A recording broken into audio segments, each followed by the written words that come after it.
So this is the Medium article uh, that describes the details of this automation mechanism. Let's dive straight into the problem statement. Our goal here is to have an automation where we will be able to launch vector DBs on demand and multiple vector DBs, and also we will have the flexibility to switch between these vector DBs at runtime.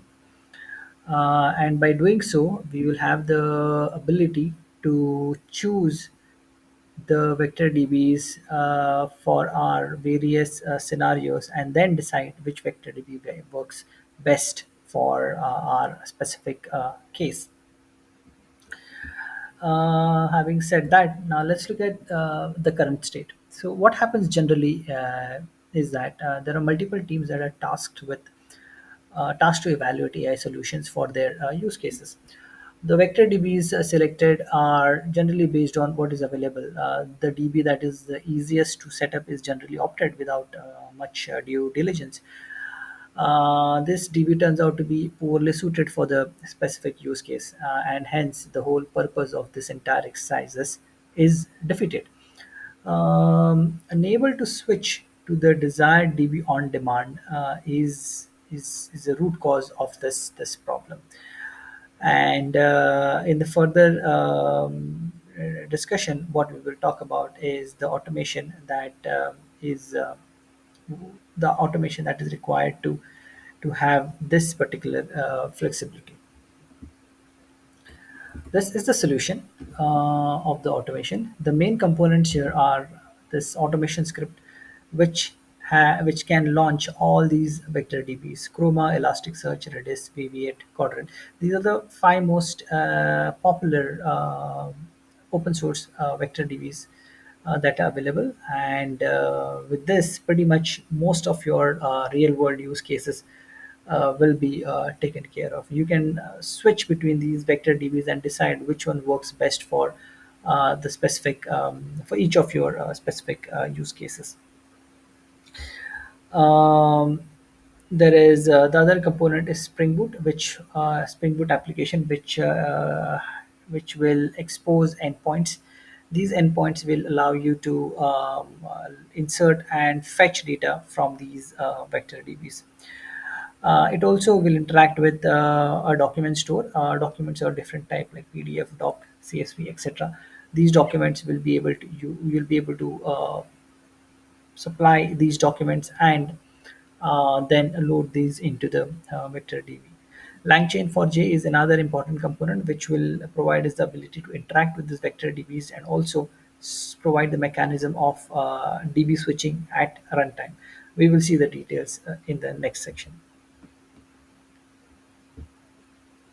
So this is the GitHub link for the entire code base. This has a setup.bat, which is the automation script.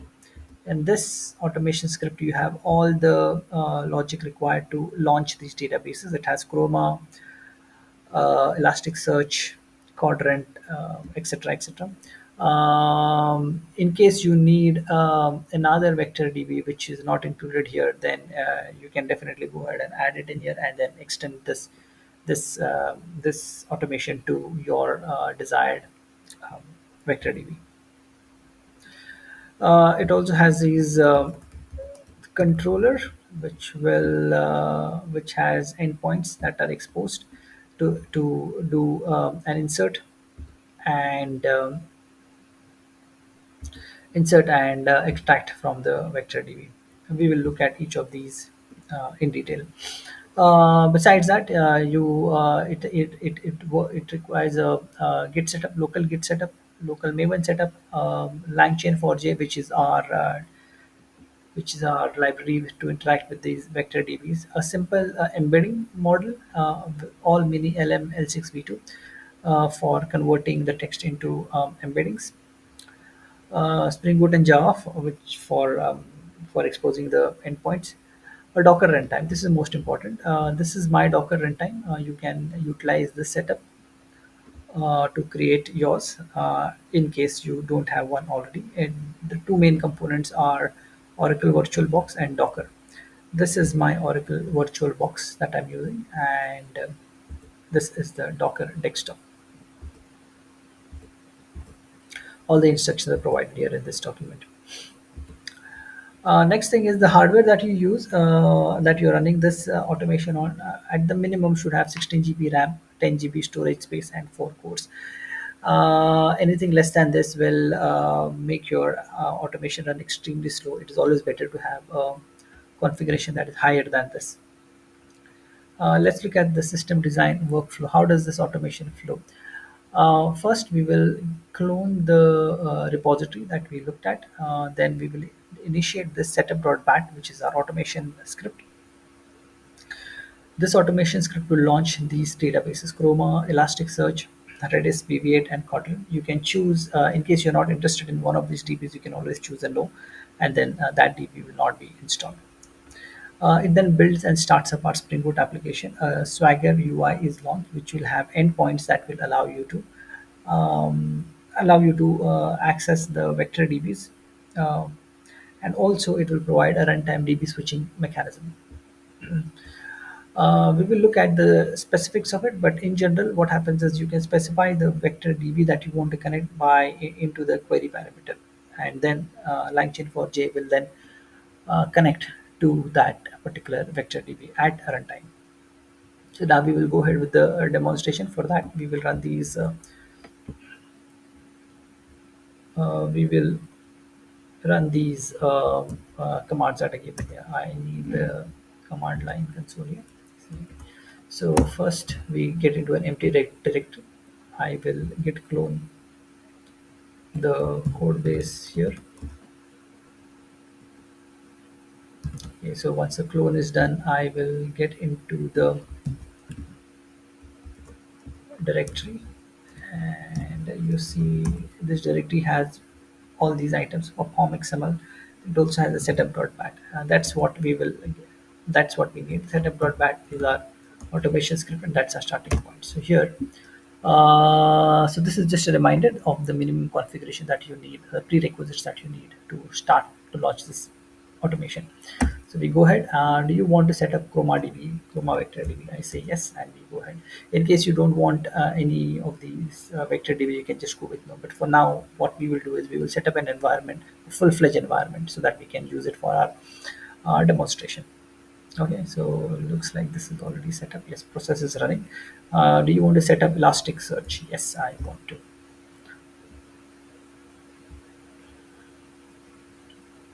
Let's allow it to complete. Yes, process is running. Do you want to set up quadrant? Yes. Now quadrant requires an empty directory that we need to specify. I have this directory existing on my local. I will specify that one, and it will now launch quadrant. So quadrant is also running now. Now there is Redis. Yes, I will also launch Redis. Redis is running. Redis is running now, and I will also set up another database called VB8.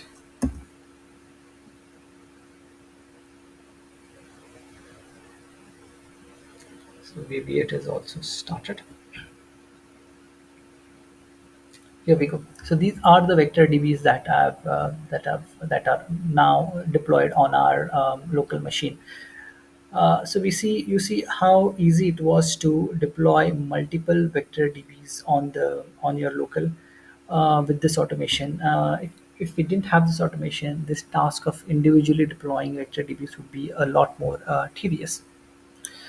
The next step here that's happening is it is launching the Spring Boot application. This is the application that will provide you the endpoints.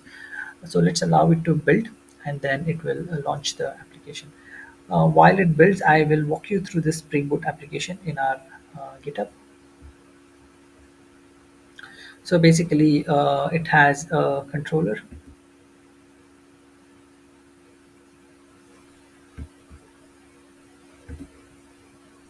This controller has multiple endpoints. One endpoint is post mapping, is a post. The most important points are this post mapping and document extracts. What this one does is, okay, so it is now, it's going to be launching this. So let's allow it to, yeah. So the build is done. It's trying to launch it now. Yeah. So this is launching here.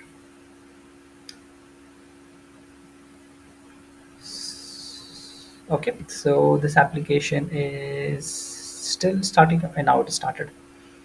We'll go back to our main console here. Let's allow this timer to complete. Okay, now it's starting the launching the Swagger UI, and these are the endpoints that are available for us. So there are basically three endpoints here. I will briefly explain what these three endpoints are. Um, so so now we have started this application, and this application is ready for use. Now we will execute these endpoints. Okay, so this Swagger UI basically has three endpoints as we saw. One is uh,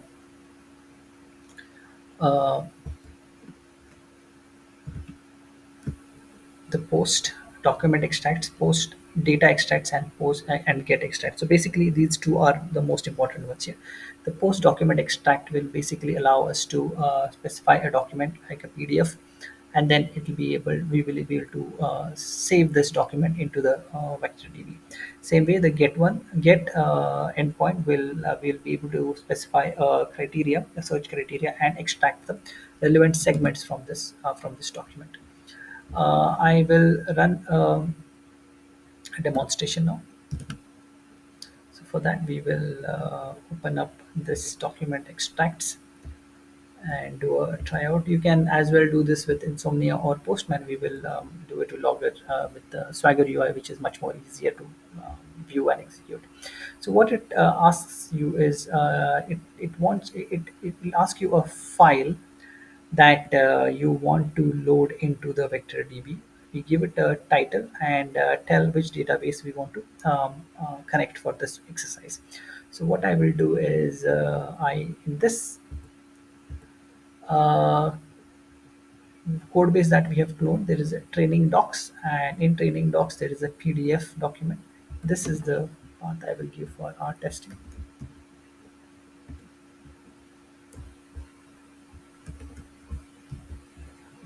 Okay, so that's the document I have provided here. I'll give it some title PCI DSS4. So basically, this PDF provides all the compliance related information for PCS DSS4. You can specify the vector DB. Like I told you, you can specify any of the vector DBs. I will specify quadrant here.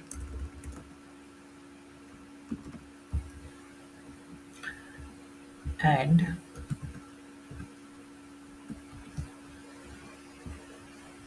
we will execute this endpoint. So you see here, they started loading the data.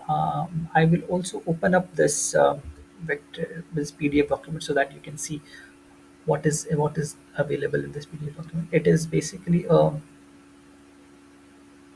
5-pager document, and it has information about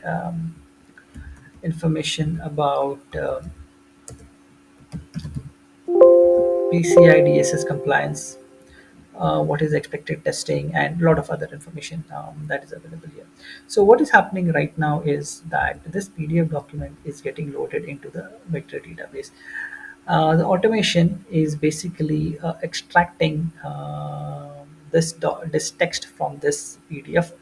It is chunking it into the size that we have specified, and once it chunks into the size that we have specified, LangChain4j then connects to the database that we have specified. In here we have specified quadrant, and once it connects to quadrant, based on the number of chunks, let's say it has created say 20 chunks for these 5 pages of a document.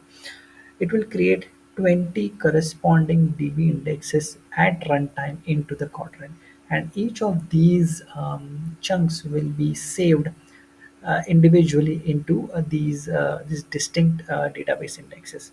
And once this is done, all this information is then saved into say all this metadata is saved so that it can be used for further purposes. Okay, so let's allow this to complete, and then we will see the next step. So here we have tried with a five-pager document, which is quite big. You can as well, the same thing would work for a bigger document, be 10 pages, 20 pages. Only limitation is your hardware. Your hardware should be have enough memory to accommodate that much storage, and also the processing power. The more you want it to process, the more powerful your machine should be. So mine here is 16 GB RAM, and hence we are seeing that it is taking quite some time to process this. Our whole goal here is to load this document into the VectorDB. What you'll also see that once now that you have been able to specify quadrant as the vector db, and you'll be able to run this and figure out, okay, what is the time, what is the latency that is required, that is required to load this database. You can as well then compare this to another vector db, maybe elasticsearch, and it will be as simple as just changing the name of the vector db and then loading the same document. So you could have a comparison across all the vector dbs and figure out for this particular use case which is the database that is the best for loading these kind of documents. It could happen that let's say Quadrant is very good in loading a PDF document, a big PDF document. But say for a smaller document, Elasticsearch or Chroma might be better options in there. It could just be that you have data that you want to retrieve, and VB8 might be a better choice for retrieving the document back. So based on these conclusions that you draw, you can then select the right vector database for your purpose. So I see that it says insert vector data executed. Okay, so we will go back here to our Swagger UI, and here we see in the response document extracted and loaded into the VectorDB successfully. VectorDB metadata saved address. Let's look at what this file contains. This file is created at runtime, and you see it has all this information. These are the chunks that are saved. These represent the DB indexes that it has created at runtime, and each of the chunks that it created, there are 1, 2, 3, 4, 5, 6, 7, 8, 9, 10, 11, 12, 13, 14, 15, 16. 16 chunks that it actually split this document and saved each chunk into these DB indexes that are created at runtime. Now we will see where this information is getting used. Now that we have stored this information, we will now look at the other endpoint, which is a get endpoint. Here, this get endpoint, we can specify the search criteria. We can tell and we can specify the search criteria and run the search for getting the semantic similarities between the search criteria and the document that is loaded. So let's say we want to search for expedited testing. And what it requires is because we have multiple databases, we need to tell it which database we want to connect to. Now in our case we have started with quadrant, so I'm going to specify quadrant here. This vector db metadata path is the file that we just looked at. These are all the db indexes where the chunks are saved into. So what this process will do, this get extract will do, I will run it first and then I will explain what it is doing. Execute.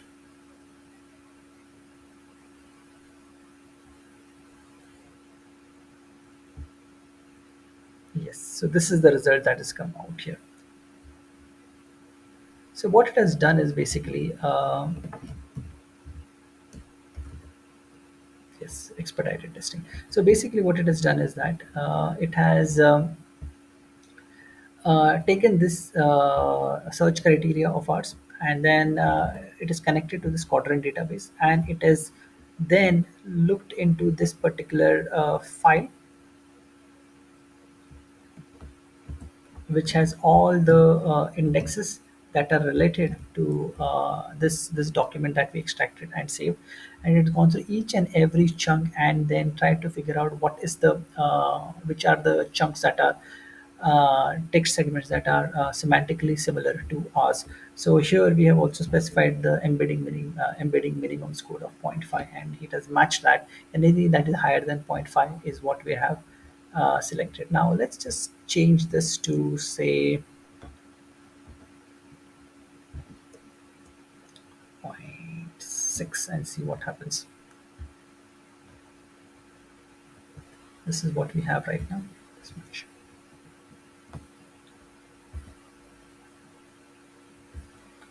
Yes. So basically, now it has given us a text chunk that is more higher on the score. You see what happened here. Now you can easily change this